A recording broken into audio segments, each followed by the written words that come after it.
Ecuador, 19 de diciembre de 2025. Hoy tenemos sobre la mesa documentos que, a primera vista, no tienen nada que ver entre sí.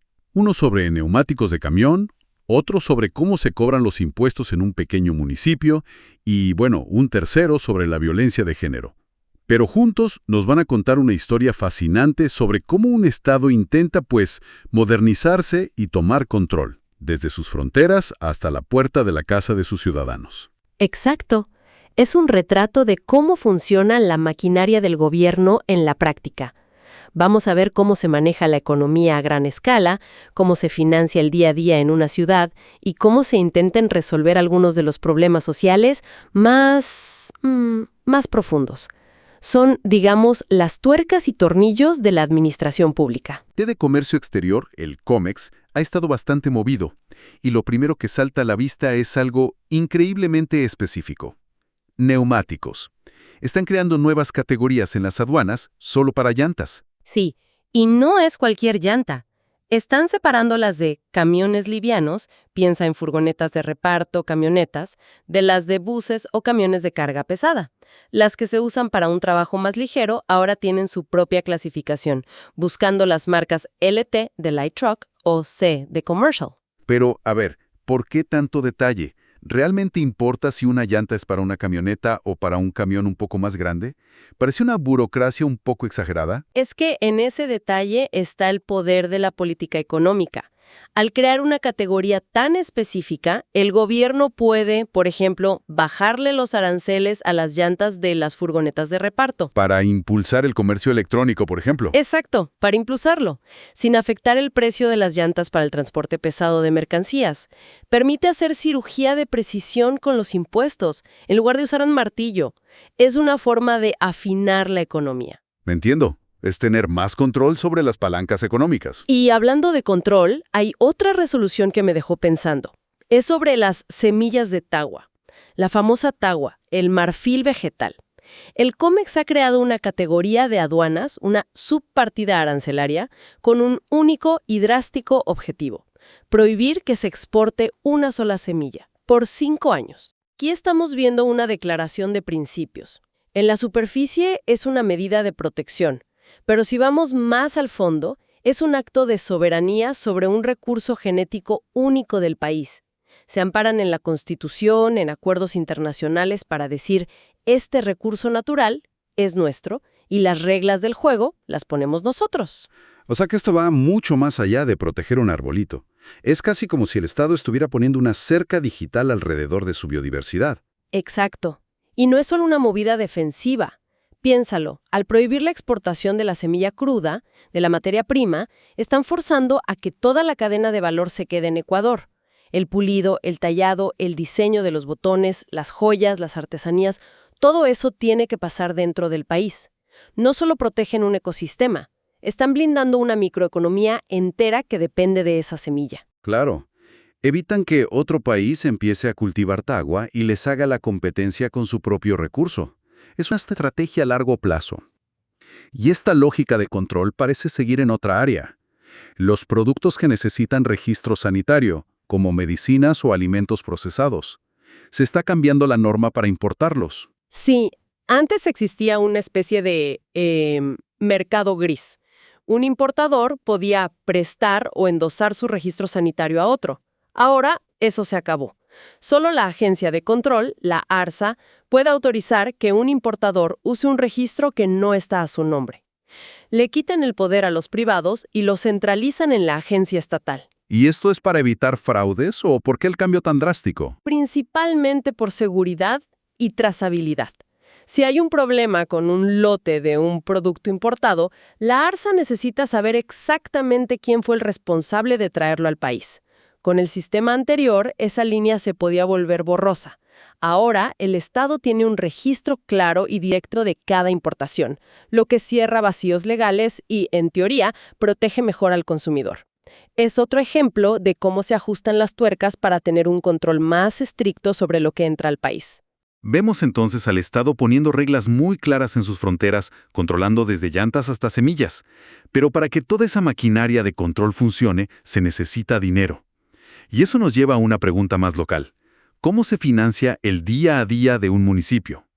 Estas ordenanzas que tenemos aquí son como el estado de cuenta de una ciudad. Totalmente. Y la base de todo es el impuesto predial, el impuesto a la propiedad. Para cobrarlo bien, primero hay que saber cuánto valen las propiedades. Por eso, municipios como Salitre y Lago Agrio están actualizando sus catastros, sus avalúos, para los próximos 2 años. Definen cómo se calcula el valor de una casa. Suman lo que vale el terreno más lo que valen las construcciones que tiene encima. Es bastante directo. Pero lo que me llama la atención en la ordenanza de Salitre es cómo aplican el impuesto. No es una tasa única para todos. No, y eso es clave. Usan una tabla progresiva. En términos simples, el que tiene una propiedad más modesta paga una tasa porcentual un poco más alta sobre ese valor bajo, pero el que tiene una propiedad muy cara paga una tasa porcentual menor sobre ese valor mucho más alto. Es un sistema diseñado para que el impuesto sea manejable para todos los bolsillos. Y además hay protecciones. Menciona que las personas mayores de 65 años, si tienen ingresos y un patrimonio limitado, no pagan nada. Es un intento de balancear la necesidad de recaudar con la protección a los más vulnerables. Exacto. Es el lado social del sistema fiscal. Pero los impuestos a la propiedad no son la única fuente de ingresos. Los municipios son creativos. La ordenanza de Puerto Quito es un catálogo de tasas por servicios administrativos. Si necesitas un informe de uso de suelo, te cuesta $5. Si quieres que te aprueben los planos de tu casa, pagas un porcentaje del valor de la propiedad. Y mi favorita, hay una tasa de $30 si un arquitecto o ingeniero comete errores en los planos y el municipio tiene que hacer una tercera revisión. Básicamente te multan por entregar mal el trabajo. Suena duro, pero tiene una doble lógica. Por un lado, sí, es una fuente de ingresos, pero por otro, es un incentivo muy fuerte para que los profesionales hagan las cosas bien a la primera.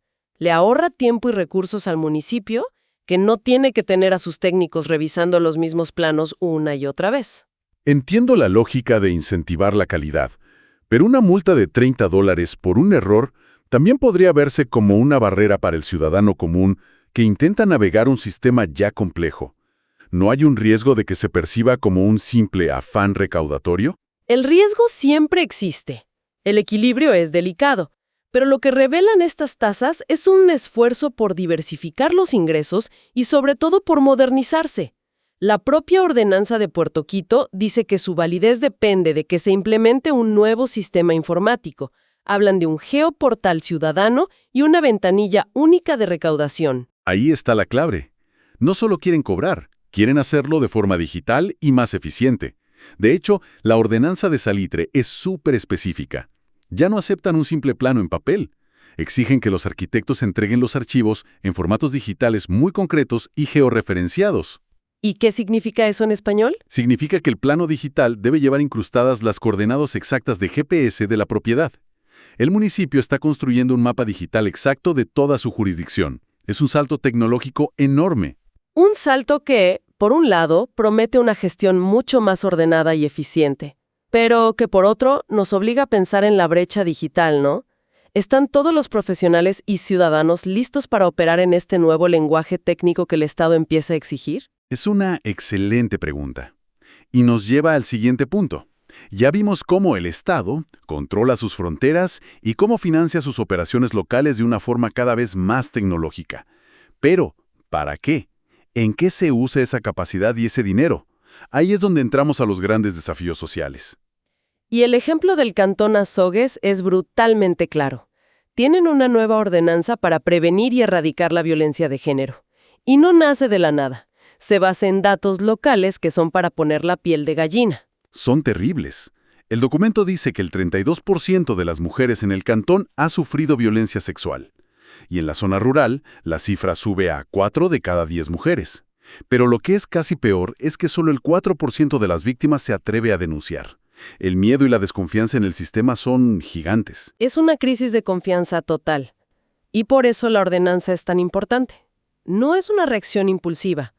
El documento mismo hace un recorrido histórico, menciona la lucha del movimiento de mujeres en Ecuador, nombra figuras como Manuela Sáenz y Dolores Cacuango, y se alinea con tratados internacionales como la Convención de Belém do Pará. Tiene un fundamento legal y teórico muy sólido. Y va a lo práctico. Propone crear un sistema cantonal, una red para que todas las instituciones, policía, juzgados, centros de salud, municipio, trabajen juntas. Y lo más importante, una ruta de atención, para que una víctima sepa exactamente a dónde ir, a quién llamar y qué esperar en cada paso. Se busca acabar con esa sensación de estar perdida en la burocracia. Pero la propuesta más fuerte, la que le pone dientes a la ordenanza, es la financiera. Exige que se destine como mínimo el 10% del presupuesto total del municipio a los grupos de atención prioritaria que incluyan a las víctimas de violencia. Espera, ¿un 10% del presupuesto total? Eso suena a muchísimo dinero y francamente a una batalla política enorme para conseguirlo. ¿La ordenanza da alguna pista de cómo planean asegurar que eso se cumpla y no se quede solo en el papel? Esa es la pregunta del millón. La ordenanza establece la obligación, lo cual es un primer paso gigantesco.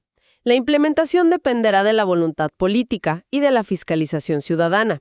Pero al poner una cifra concreta, se crea una herramienta legal para que las organizaciones de mujeres y la sociedad civil puedan exigir su cumplimiento. Ya no es una promesa vaga, es un compromiso con un número. Y lo más interesante es que esta acción tan local, en Azogues, encaja perfectamente con una nueva política a nivel nacional. El Ministerio de Salud Pública acaba de lanzar su Política Nacional de Salud Mental para los próximos 5 años. Y la conexión es directa. La política nacional reconoce, con todas sus letras, que la violencia de género es una de las principales causas de problemas de salud mental, como la depresión, la ansiedad y el estrés postraumático. Hay un reconocimiento oficial al más alto nivel de que una cosa lleva a la otra. El golpe físico o psicológico deja una herida en la mente. Entonces, mientras Azogues ataca a la raíz del problema, la violencia, la política nacional intenta construir una red para atender las consecuencias. Pero esa misma política nacional revela unas brechas de atención enormes. Los datos que presenta son alarmantes. Cierto. Por ejemplo, de todas las casas de interés social que el Estado entregó a personas con discapacidad, solo un mísero 3.64% fue para personas con discapacidad psicosocial. Y con los bonos y pensiones de ayuda económica, la historia es casi la misma. Apenas el 5.52% fue para personas con discapacidad psicosocial o intelectual. Los números gritan que este grupo ha sido sistemáticamente ignorado. Exacto. Y por eso esta conexión es tan poderosa. A nivel local, tienes un municipio como Azogues intentando cortar la violencia de raíz, una de las grandes fábricas de trauma y problemas de salud mental. Y a nivel nacional, tienes al Estado reconociendo que ha fallado en atender a las víctimas de ese y otros traumas y trazando un plan para empezar a cerrar esa brecha. Es un ejemplo perfecto de cómo las políticas locales y nacionales deberían complementarse. Entonces, si damos un paso atrás, ¿qué significa todo esto? Hemos pasado de la regulación de una semilla de tagua al cobro de tasas por planos con GPS y hemos terminado en la creación de una ruta de atención para víctimas de violencia. Significa que estamos viendo un retrato muy detallado de un Estado en plena transformación. Un Estado que intenta ser quirúrgico en su economía, más digital y eficiente en su administración local y más estructurado y sensible en su respuesta a las crisis sociales. Son los engranajes del gobierno en pleno movimiento, reajustándose para un mundo más complejo. Y esto nos deja con una reflexión final que, de hecho, ya mencionaste. Las ordenanzas de Salitre y Puerto Quito exigen a los ciudadanos el uso de tecnologías y formatos muy específicos. Portales en línea, archivos digitales, planos con coordenadas satelitales. Esto plantea una pregunta crucial. A medida que el Estado se digitaliza para ser más eficiente, ¿cómo se asegura de no dejar atrás a la gente que no tiene el acceso a Internet, la computadora o simplemente las habilidades para manejar estas nuevas herramientas? ¿Cómo se equilibra la modernización con la inclusión?